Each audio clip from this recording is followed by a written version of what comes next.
আঁকা ছবির মতো দৃশ্যপট আর সঙ্গে একটি জলাশয় যা বাউর হিসেবে পরিচিত, নামও কবিতার মতো, কঙ্গনা।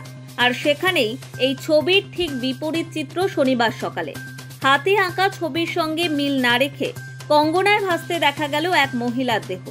উত্তর 24 পরগনার বসিরহাট মহকুমা স্বরূপনগর থানার ঘটনা চাঞ্চল্য ছড়িয়ে দিল বইকি। তেপুল মির্জাপুর গ্রাম পঞ্চায়েত এলাকার মেদিয়ার কঙ্গনা বাউরে স্থানীয়রা এক মহিলার মৃতদেহ ভাসতে দেখে। এরপর গ্রামবাসীরা খবর দেয় স্বরূপনগর থানার পুলিশকে।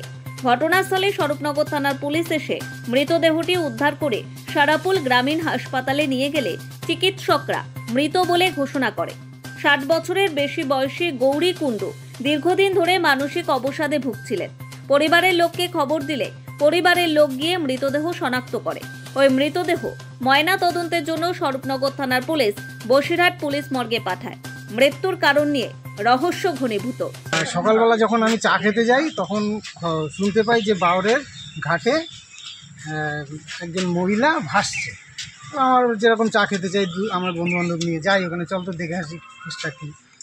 গিয়ে দেখি ওই ঘাটের মধ্যে একটা চটি পড়া আর ওনার একটা ওষুধের প্যাকেট। তারপরে আমার একটু ডাউট হয়, আমি ফটো তুলে নিয়ে যাই বাড়িতে চটি জুতোটা, দেখাই আমার মেয়েকে বউকে।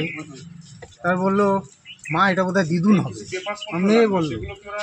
তারপরে বাড়িতে উনি থাকে একা, আবার ওনার বাড়িতে উনি একা থাকে। এবার উনি একটু ভারসাম্যহীন, উনি নার্ভের পেশেন্ট। হ্যাঁ, তারপরে দেখতে পাই, তারপরে দেখে আইডেন্টিফিকেশান করি।